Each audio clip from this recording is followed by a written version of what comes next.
It's a fact of life now that Marvel is in the pits. Sure, during the Infinity War arc that spanned 10 years, there were some misses. They didn't fully cut the mustard. Sometimes maybe good, sometimes maybe shit. But what we are seeing now from Marvel, both on the big screen and streaming, is another level of a mediocre product. And I use the word product deliberately, because this is exactly how the bigwigs at Disney see Marvel these days. It's a product to be sold and consumed. It seems any form of passion is long gone. And nothing seems to realise this drop off into TV mediocrity than the first glimpse at Marvel's summer offering to Disney Plus, Secret Invasion. With one episode down, I describe it already as meh. Functionally, it's not bad, but it's not really good either. It's a very simplistic, overarching story, a plot that's laid out way too early, you feel. And it's got an incredibly predictable character reveal early on, in the form of someone's daughter. It's pretty easy to predict just where this series is going to head to. I don't think you need to be an expert in cinema to realise, let's have it, the daughter's probably going to want to avenge her mother who was killed by, shock horror, her own employees. And you know what? It's a shame, because like Thor Love and Thunder, this looks like another Marvel project that's going to waste an incredibly stacked cast.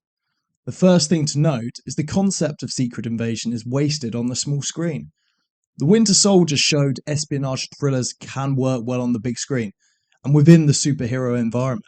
This would have benefited from a tighter but more nuanced script that would only have occurred with a big screen release. The TV storyline makes the whole thing feel a bit meh. There isn't really any tension already in episode 1. It's bland and it's an incredibly predictable formula. I remember hearing a great description of why The Winter Soldier worked so well. It was a political espionage thriller that happened to have a super soldier in it. Cap as an idea or as a fictional hero wasn't what made that film great. The turns, the tensions, the duplicity, the double crossing, all of this throughout, and the genuine stakes were what made it great. Cap, the Winter Soldier, alongside Falcon, Black Widow, and Nick Fury, they all enhanced the subtext of the whole film. They weren't here to prop it up by being superheroes. The fact they were superheroes further enhanced what was already a great film. Secret Invasion, in comparison, feels lazy. A basic formula which, to be honest, feels incredibly similar to what we saw in Falcon and the Winter Soldier. When you break it down, it's really not that different. Seemingly terrorist separatist groups trying to help a displaced minority. Come on, Marvel, you could have stretched the boat out a little bit here. But like I said earlier, there's zero nuance to it. It's not an espionage thriller as they would have you believe, or as it's been marketed. It's a simple one-way track that so far has been propped up by good acting, in particular from Ben Mendelsohn as usual, and Emilia Clarke. The villain already has about as much intimidation as Shuri's Black Panther does. He's gone for this cool, smouldering hardman look, and it just feels so weak. You feel Chuck Bucky in the Evil Skrulls headquarters full Winter Soldier style, and he's taking scalps all day long. Let alone if you let Thor in there. But anyway, this is an MCU TV show. We can't mention or even consider any other Avenger for this world-saving mission. Shit, just get Rhodey in there as War Machine. This series would be over before you can even waste what is the great Cobie Smulders on going out in a way that's so unbefitting of one of the most elite and experienced agents going. That is if they don't plan on making Rhodey a Skrull the whole time. Don't fucking try it, Marvel, please. But where we are really in trouble is what they are doing to Nick Fury. The man who brought the Avengers together. The man who was a beacon to guide the lost heroes we've grown to love and care for over this MCU journey. He's the one who gave Captain America hope. He's the one who directed Thor's anger. He's the one who gave Iron Man a purpose.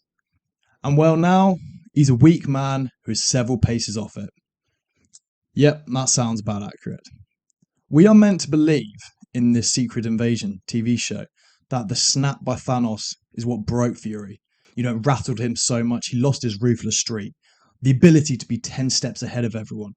This cold and calculated but risk-taking leader we know is no more. Why would the snap have wrecked him? It was his Avengers team who saved the universe after all. He was right.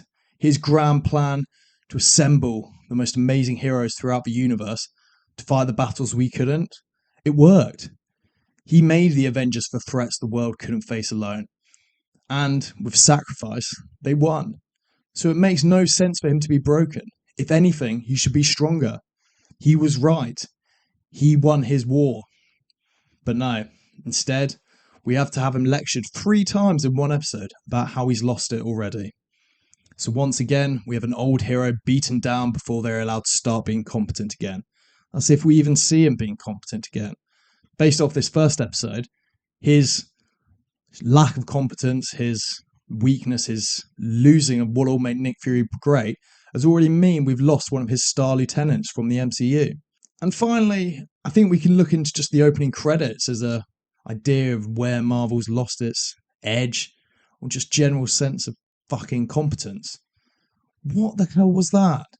Using AI to create an opening credits when you have underpaid VFX artists whose quality on the screen is weakening, and as a result of how you treat and pay them.